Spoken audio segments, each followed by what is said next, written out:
أعوذ بالله من الشيطان الرجيم. بسم الله الرحمن الرحيم. يا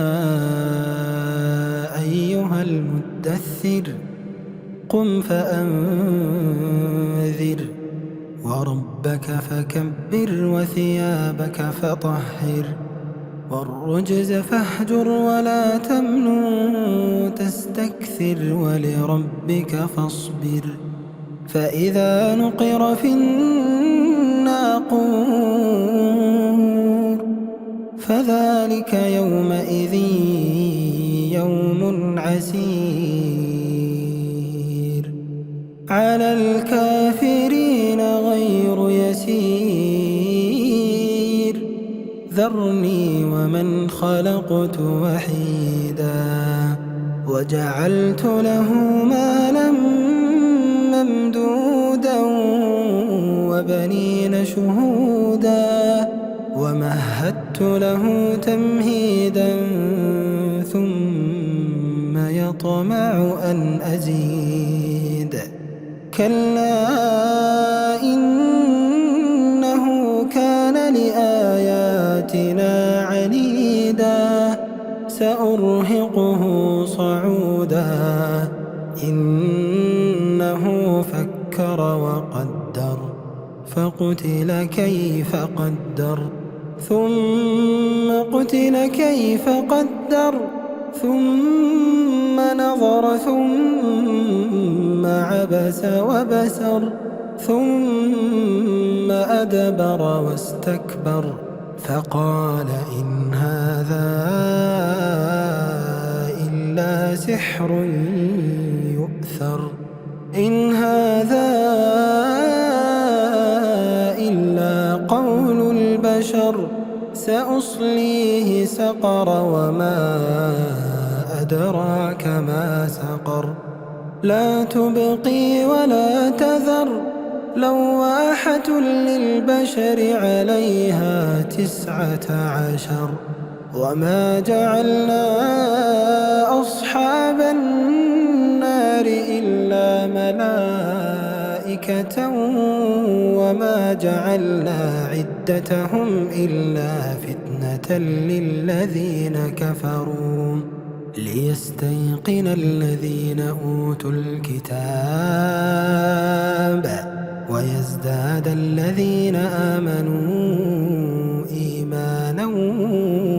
ولا يرتاب الذين أوتوا الكتاب والمؤمنون وليقول الذين في قلوبهم مرض والكافرون ماذا أراد الله بهذا مثلا كذلك يضل الله من يشاء ويهدي من يشاء وما يعلم جنود ربك إلا هو وما هي إلا ذكرى للبشر كلا والقمر والليل إذ أدبر والصبح إذا أسفر إنها لإحدى الكبر نذيرا للبشر لمن شاء منكم أن يتقدم أو يتأخر كل نفس بما كسبت رهينة كل نفس بما كسبت رهينة إلا أصحاب اليمين في جنات يتساءلون عن المجرمين ما سلككم في سقر قالوا لم نك من المصلين ولم نك نطعم المسكين وكنا نخوض مع الخائضين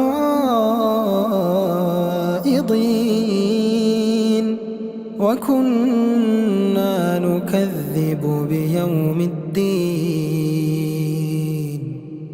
حتى أتانا اليقين فما تنفعهم شفاعة الشافعين فما لهم عن التذكرة معرضين كأنهم حمر مستنفرة فرت من قسورة بل يريد كل امرئ منهم أن يؤتى صحفا منشرة كلا بل لا يخافون الآخرة كلا إنه تذكرة فمن شاء ذكره وما يذكرون إلا أن يشاء الله هو أهل التقوى وأهل المغفرة